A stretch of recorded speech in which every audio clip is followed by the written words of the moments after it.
I sang with Van Halen and almost got murdered by their head of security in the same night. Those tales and more as I pay tribute to the greatest rock and roll guitar player of all time, Edward Van Halen. Today on the podcast. From Montreal. Around the world. Can you hear me out there? The Jeremy White Podcast. With Bustan. For the best Lebanese cuisine in Montreal, it's got to be Bustan. Visit bustan.ca.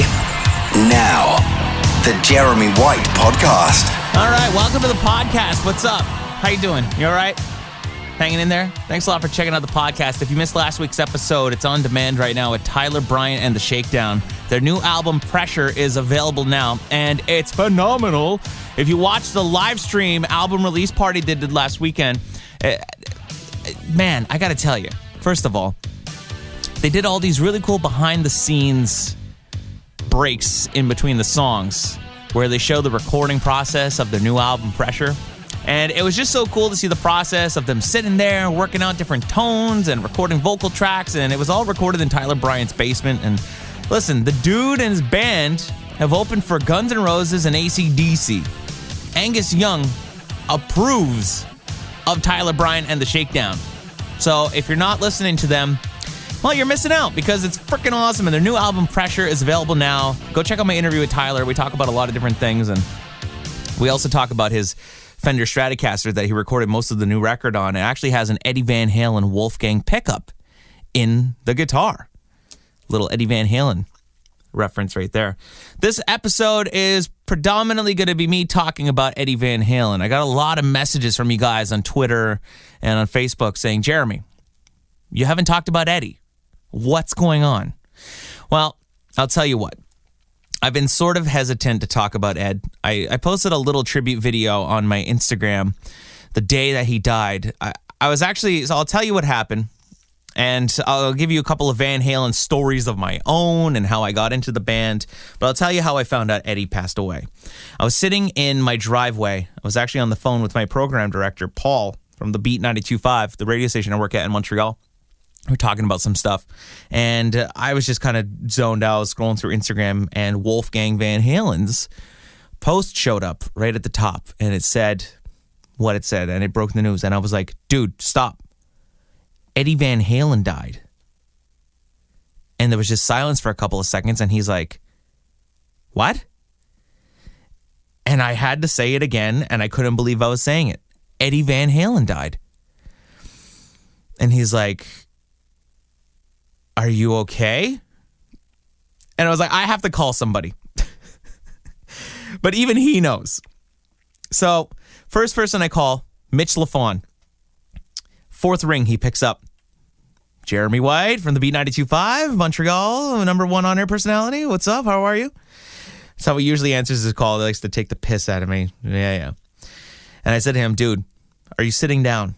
And he's like, yes. I'm like, Eddie Van Halen died. And he's silent. And he's like, wait, what? Say that again? Eddie Van Halen has passed away. He died. Wolfgang Van Halen just released a statement on his Instagram. And we're both in complete, total shock at this point. And he's like, I don't know what to say. Where did you see this? Instagram, man. It's on Instagram. It's on Twitter. And now TMZ just posted it. And we were both just in total shock. He's like, I can't believe this. Eddie Van Halen is no longer with us. I still can't believe I'm saying that. The man and his music is by far, aside from my parents and my grandparents, the biggest influence in my life. He's the reason I do what I do. The reason I have the job in radio that I do is because of Eddie Van Halen.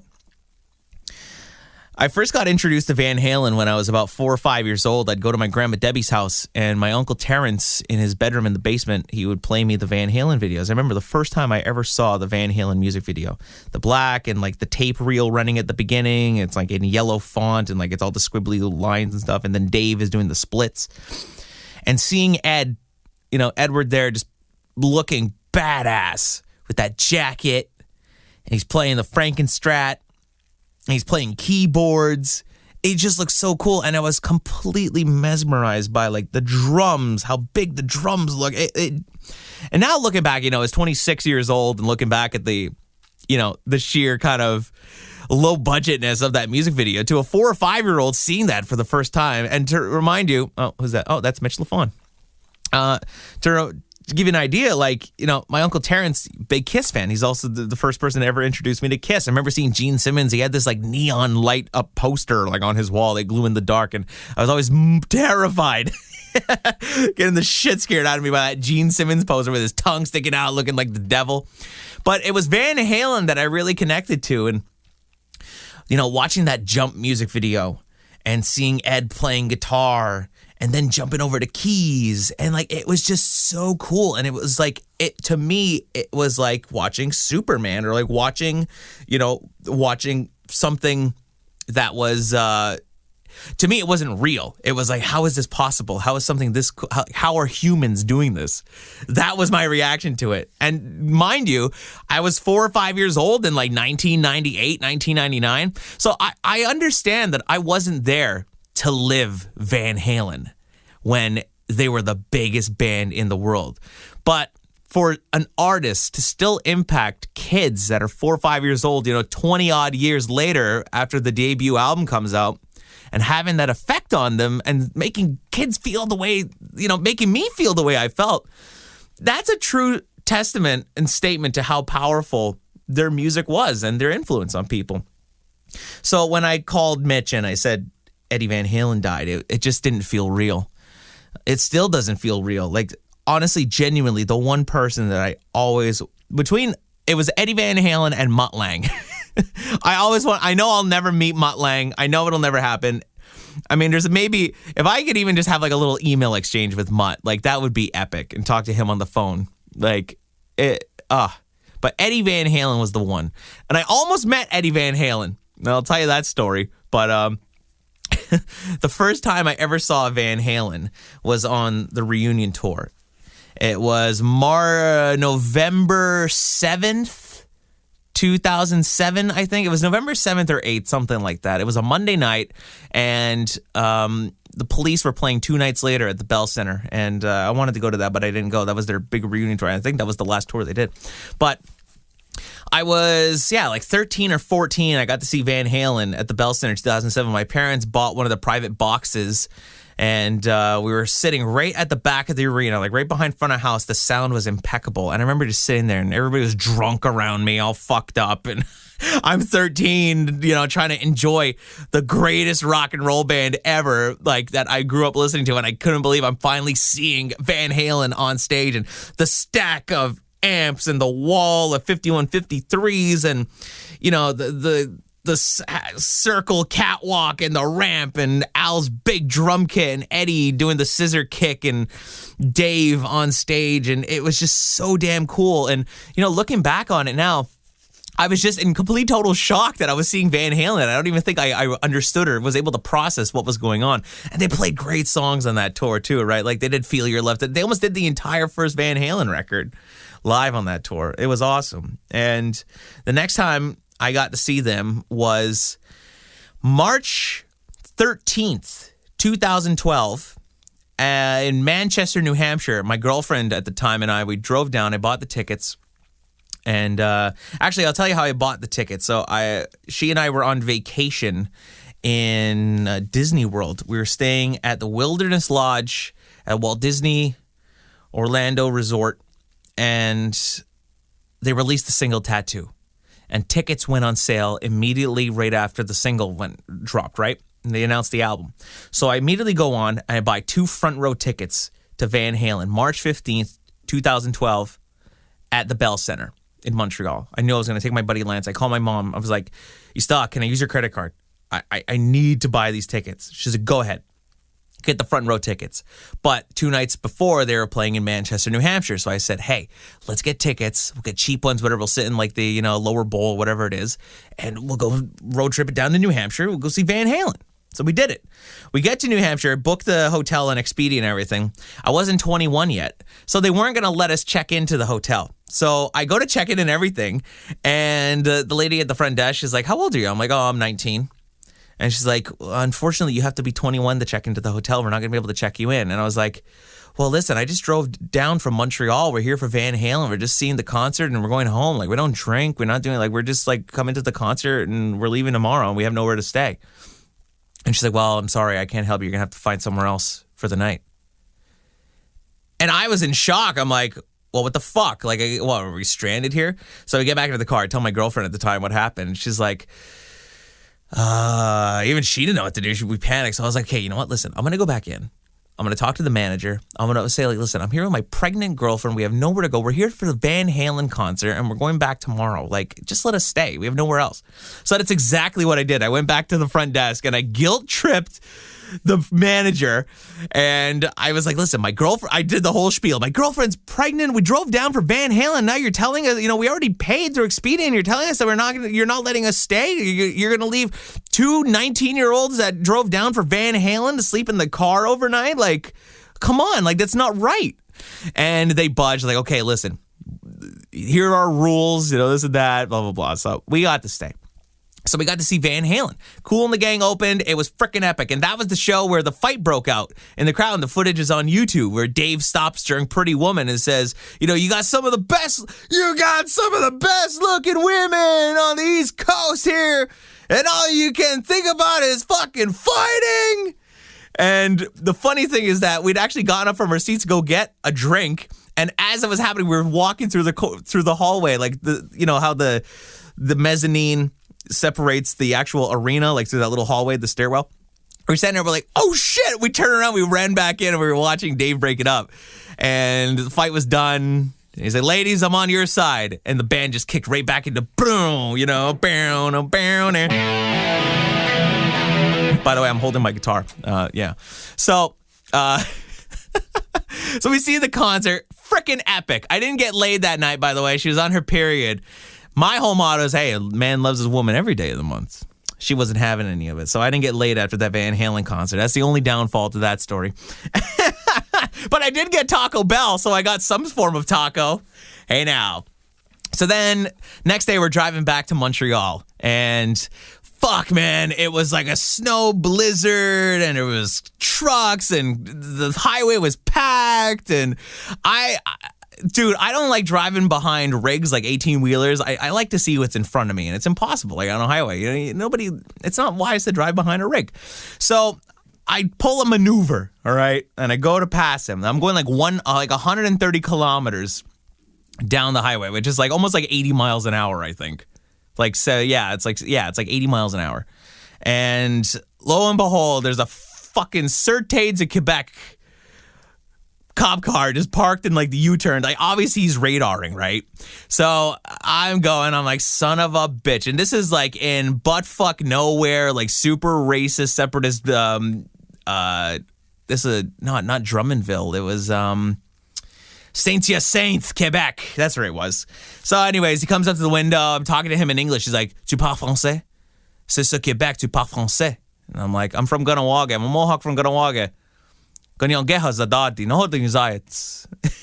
he was like, and he just went back to his car, wrote up the ticket and came back. And he's like, have a good day. And gave me a ticket. My dad ended up fighting it in court for me. We paid the lawyer. We paid more in lawyer fees than the actual ticket, but it was worth it. I only lost like 1 point. So I go to work that night, and this is actually like a month after I got the job at the Beat 92.5. So I'm doing overnights, right? I was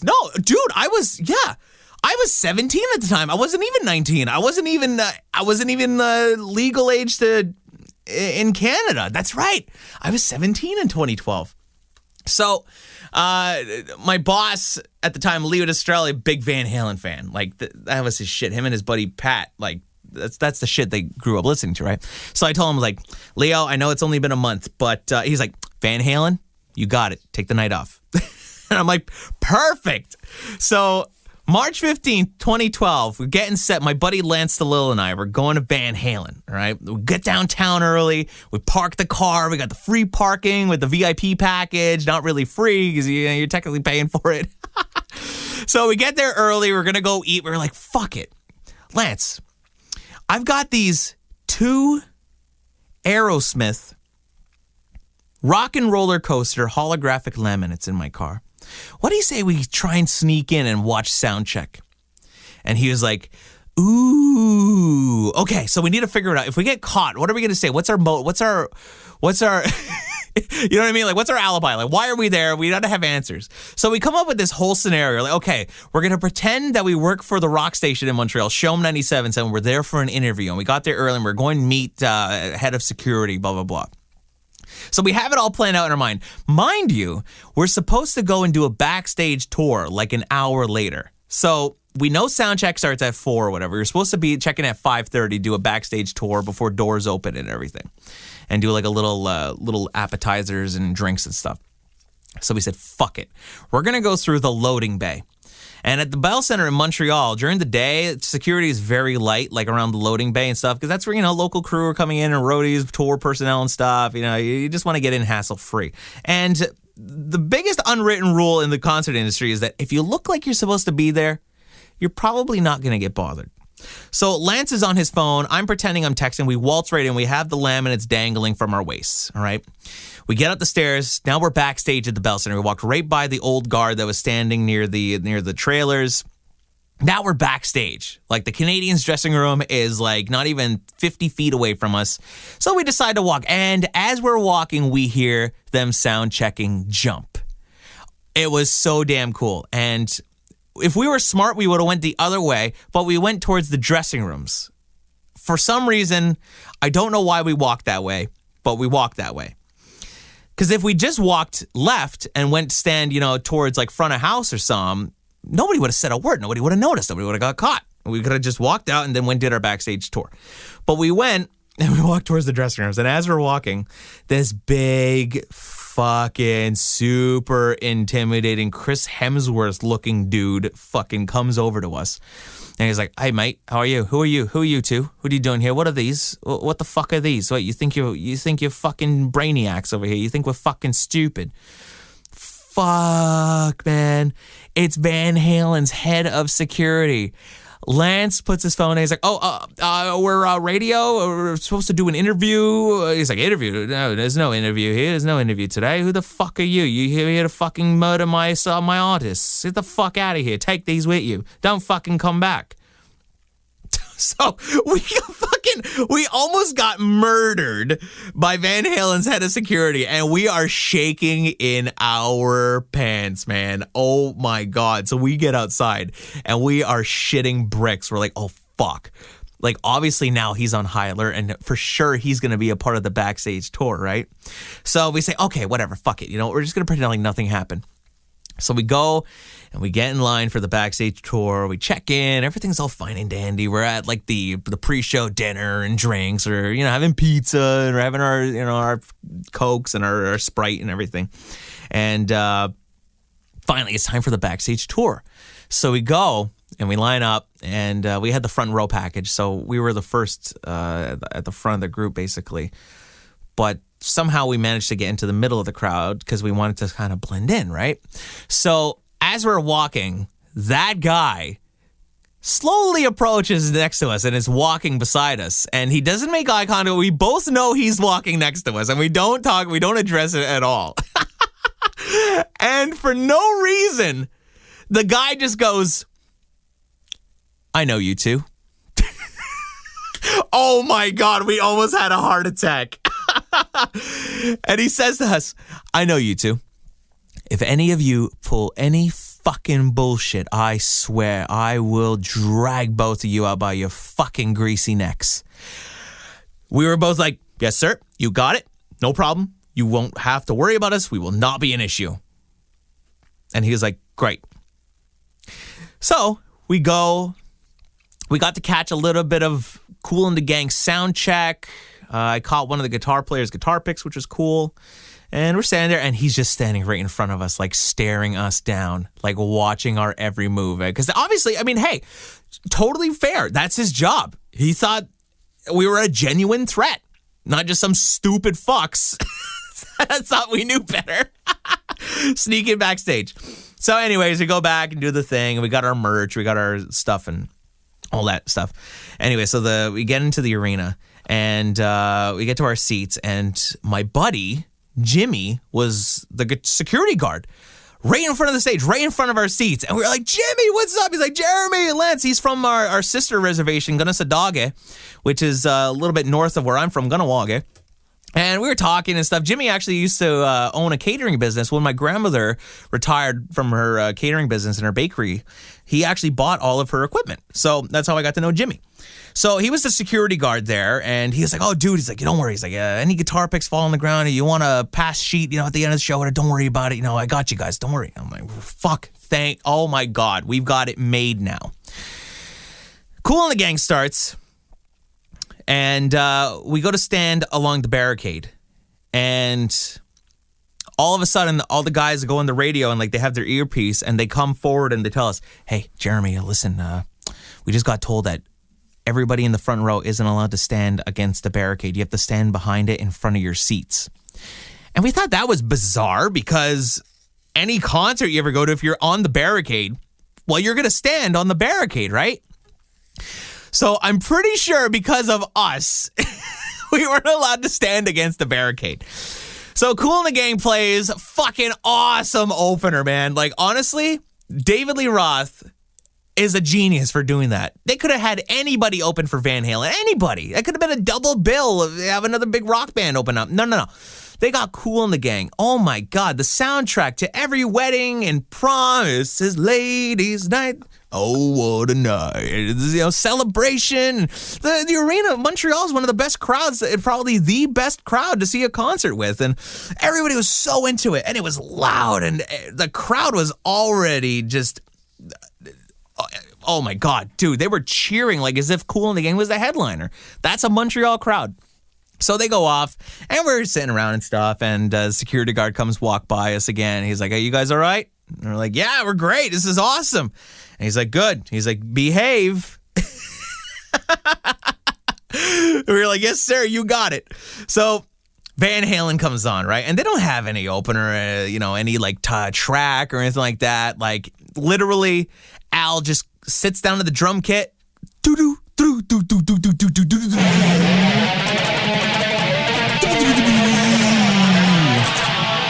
And they go into the thing. House lights go out, fucking, everything is just going berserk, and they go into freaking,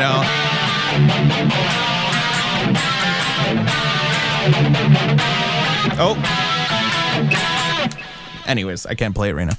But, oh my God, we lost our minds, dude. It was freaking awesome. So, now is the coolest part of the night. The second coolest part of the night, okay? So during Romeo Delight, I think it was the third or fourth song in the set, and so they do the chorus, "Baby, please." And then after the first chorus, Dave and I are locking eyes, and we're singing to each other. And he points at me, gives me the thumbs up, and then he goes into the second verse, "Trying to get my wings, don't have to show people anything. I know the law, friend." So at the part where he goes, "At the 11th hour, go back outside," he says to the cameraman, show him. The cameraman swivels to me, and I'm singing on the Jumbotron with Van Halen, "Take a ride, I'm your last loose, hey, baby, please." And I'm on the Jumbotron singing with Van Halen. And my buddy Lance is grabbing on me, cheering. Oh my God, my phone blows up. I knew so many people at the show were like, "Holy shit, you sang with Van Halen." It was so cool. And there's footage of it on YouTube. But the funny thing is that all of the camera angles, you only see half of my face or a bit of my hair. You see my hands doing the motion, but you hear Dave go, show him. And you see the camera swivel on the screen. So if you go on YouTube and find it, Van Halen, Romeo Delight, Montreal, March 15, 2012, you'll see that moment. It's up there, and it's great. So then the coolest and most amazing part of the night was during Eddie's solo. He's doing Cathedral, doing the whole thing, doing everything.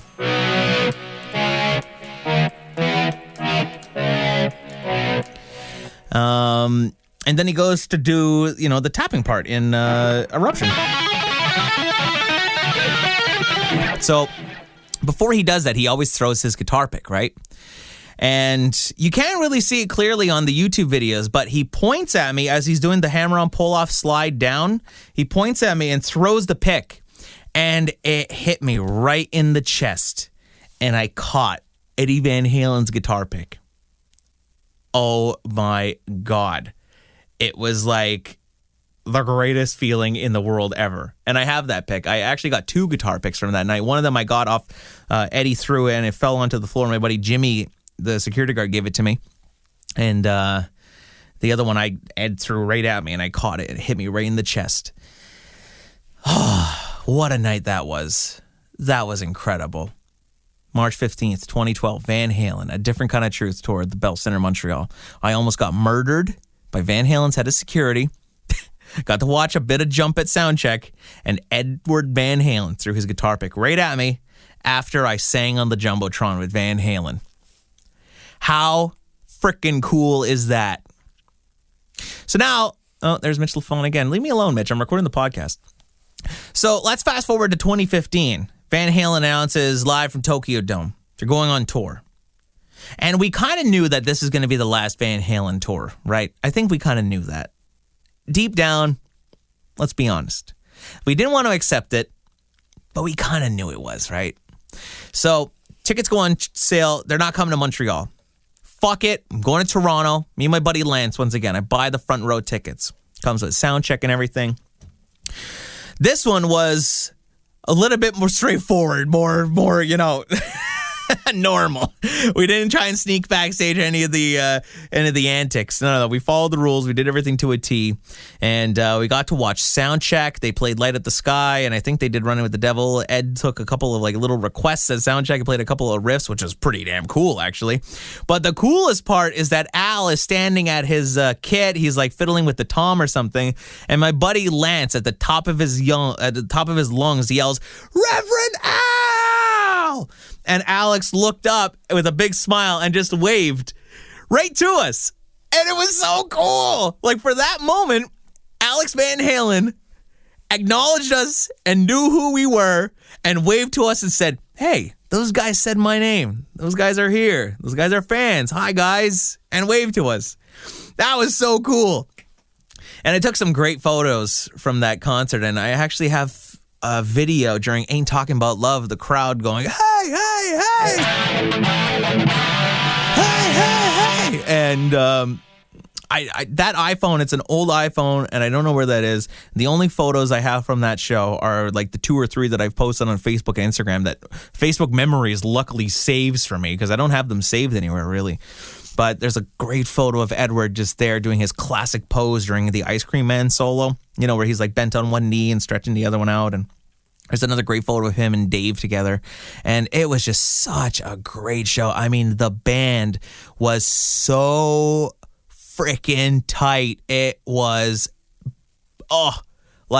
every other band should go watch footage from that tour on YouTube. Van Halen, Different Kind of Truth, and the Tokyo Dome tour. Oh my God, so damn tight. Even in the front row where the sound isn't always great because, you're just kind of relying on the front fills and the PA is just completely, you're completely avoiding the main PA. The best seats in the concerts are about, 10, 15 rows in on the floor. That's where the best sound usually is. But it's the hardcore, diehard fans that, sit in the front row and they don't care. They just want to be as close as they can to their favorite band. So that was a fantastic show. Al waved to us. I caught a bunch of Wolfgang's picks that night, which is awesome. And then the next night, they were playing at the PNC Bank Arts Center in Jersey. So my buddy Joe Cristiano is working at Q1043. He was Jim Kerr's morning show producer in New York City. So he got tickets. So a bunch of us from the radio station, Rick Ganji went with us. He's their imaging guy. And me, Joe, Rick, Jill from Light FM was with us. And I think 2 more friends. I can't remember who exactly, but oh my God. So we sat a little bit closer to front of house that time. Those were comp tickets, radio station tickets. And oh man, what a show. The sound. Whoever their front of house mixer was, I'm not sure if it was Brad Maddox on that tour or not, but holy shit, man. The sound was impeccable. you know how good it sounded, right? The Tokyo Dome Live in Concert album, that was mixed by Bob Clearmountain. It doesn't do them justice what they sound like live. Like, honestly, I genuinely think soundboard from front of house, what was going through those PA speakers, would have sounded 1,000 times better than what Tokyo Dome sounds like. The sounds, the way Al's kick drum sounds, and the compression and the EQ and the snare, and even the cymbals have like that nice chorusy sound to them. Like, everything just sounded so good. They sounded so good. And it's just a shame that wasn't really, replicated on the album or reflected on the record, because the live sound on that tour was just phenomenal. So there you go. Those are my Van Halen stories, my Van Halen experiences. Waving to Al, Ed throwing his guitar pick at me, almost getting murdered by their head of security, David Lee Roth putting me on the Jumbotron to sing with the band.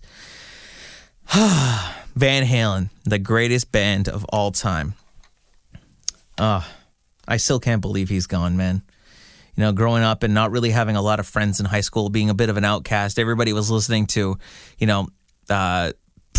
Suicide Silence and like Lamb of God and like really hardcore bands, or the white kids at school and the Italians, they're all listening to Swedish House Mafia and house music and rap.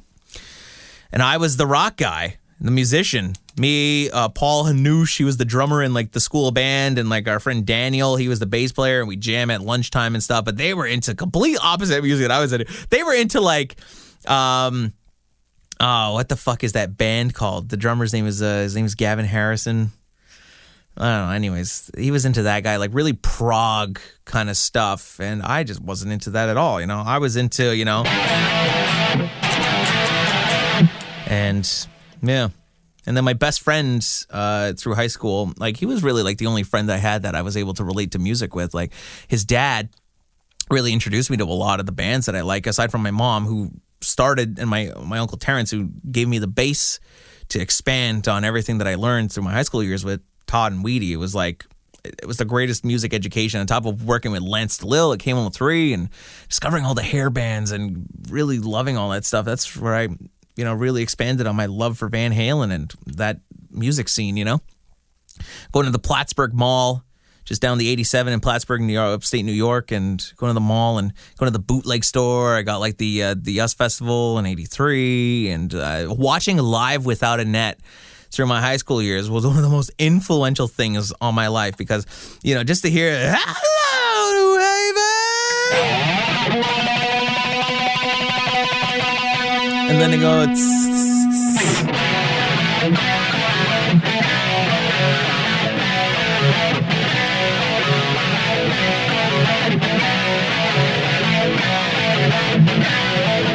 I heard it called by different names all over the world,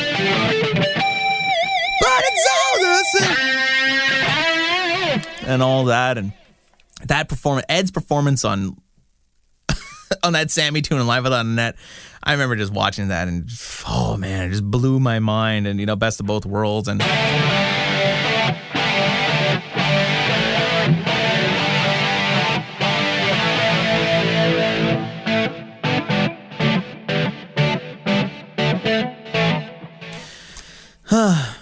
$316 from that.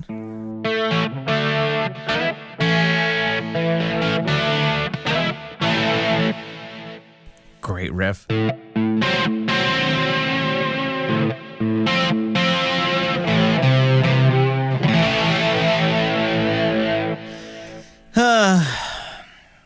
Thank you, Edward Van Halen, for everything you did.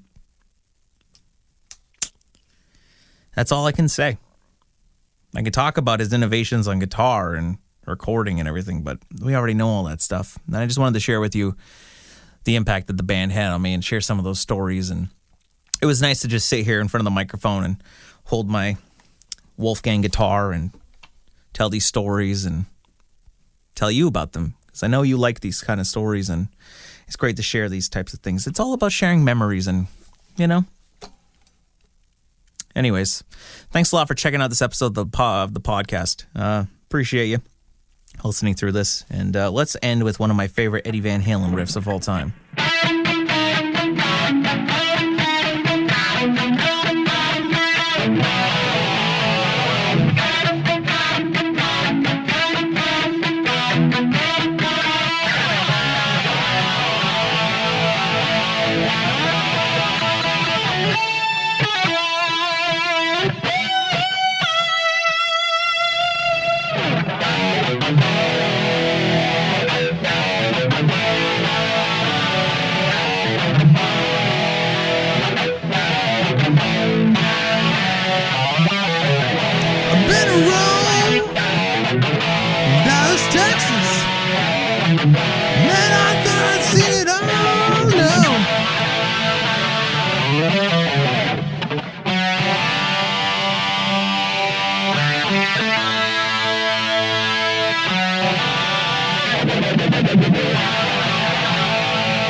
It's another one of my favorite Eddie riffs. Let's see.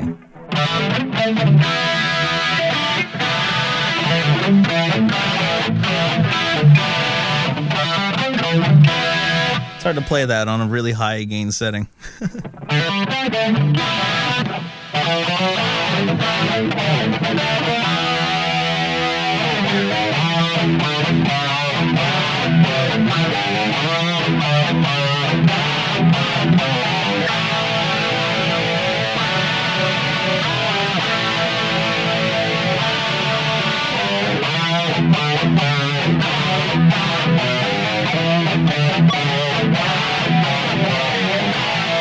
Anyways, what's another Ed riff that I love? Oh my God, I'm trying to think. It's so weird to be on the spot, right? And then you have to play something. You're like, what the fuck do I play? You know?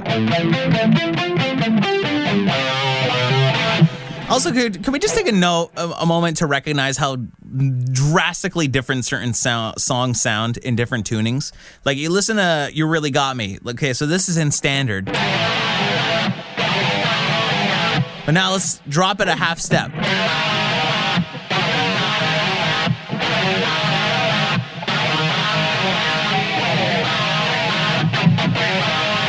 Like, it just has so much more attitude to it, right?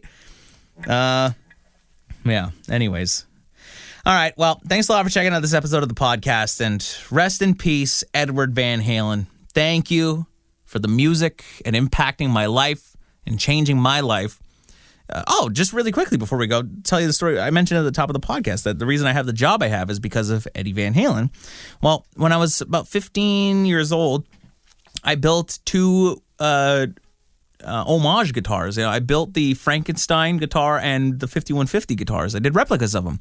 So I researched everything like online. I painted them myself, bought all the parts, used my grandmother's credit card, and the money I was making working at the gas station and pumping gas, I was able to buy, you know, the pickups, the body, the necks, and everything. And I knew Lance DeLille, a buddy of my dad's, was working at the local radio station here in Gunnawagit. And I called him over there. I was like, hey, Lance, listen, I have these Eddie Van Halen guitars, you know, I built, you know, I wanted to check them out. And he's like, hey, come by the station. Just come by the back porch. Door's open. So I showed up there one day after school and went onto the back porch and was showing him the guitars. And the program director at the time, Chuck Barnett, was there. And he came out. He's checking them out. Big fan of, you know, guitars. He owns a couple of Charvels and stuff, too. So at the time, Abigail Jacobs was the afternoon drive host, and I hung out for a little bit, and I basically hung out for the rest of the show. I didn't go on air or nothing, but it was just so cool to me, right? So I was like, oh, would it be cool if, like, you know, I come back tomorrow and, like, you know, check it out? She's like, yeah, sure, come on by, come hang out, you know, you can help make, like, get the traffic report or something. And I was like, perfect. And then about, maybe 3 months later, I got my own radio show on Friday nights doing classic hard rock and hair metal.